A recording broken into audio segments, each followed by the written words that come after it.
Sveiki, ačiū, kad įsijungėt mano video. Nors jau keletą savaičių vėluoju, bet noriu paminėti, kad pradėjau žongliruoti jau prieš 4 metus.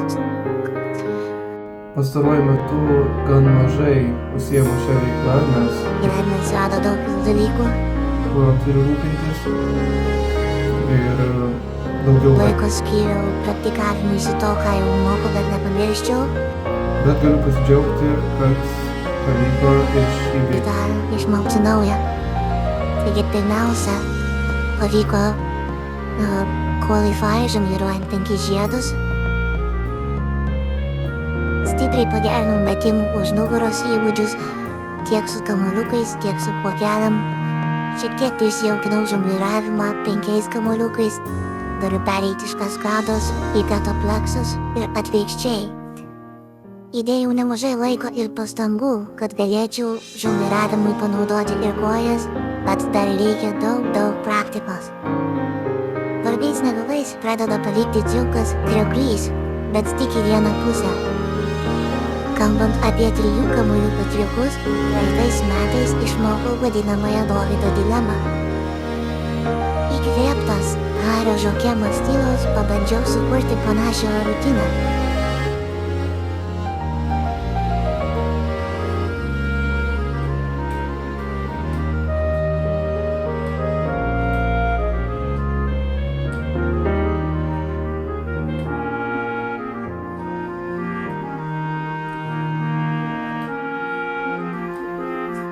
Puokeliam labai mėgstu treniruotis metimus su daug apsisukimų.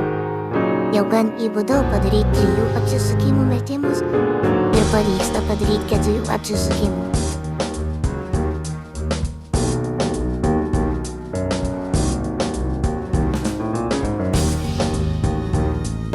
Mažiau malonumų kelianti praktika. Triukas 4 puokelių fontanas. Labai skaudžiai atsitrankau pirštų kaulus ir nagus. Beveik nebeapsilankau Šatrijoje, kur galėčiau pasipasuoti su kitais. Vis pritrūksta laiko arba jėgų. Bet nuvykus būna visai smagiai dirbasi. Net pavyko 5 kamuoliukų kaskadą išžongliruoti 200 kartų. Metų pradžioje dar lankėm naujosios Vilniaus kultūros centro salę, kurią suorganizavo kolega Mantas, bet galiausiai susirinkdavo per mažai žmonių. Nors irgi visai smagiai pažongliruodavom su tuo pačiu Mantu, Oskaru ir Maksu. Beje, Maksas davė išbandyti cigarų dėžučių prototipus, kurie jau yra paleisti į prekybą, bet dar nespėjau jų įsigyti.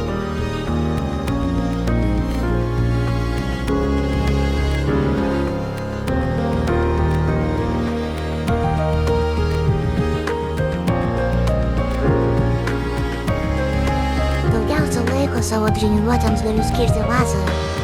Pavyko 6 kamuoliukų fontaną qualify.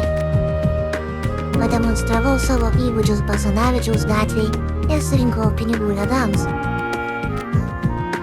Nežinau, ar daug laiko galėsiu skirti šiais metais, bet pasistengsiu bent kartą į savaitę pasidaryti ilgesnę treniruotę. Ačiū, kad žiūrėjot.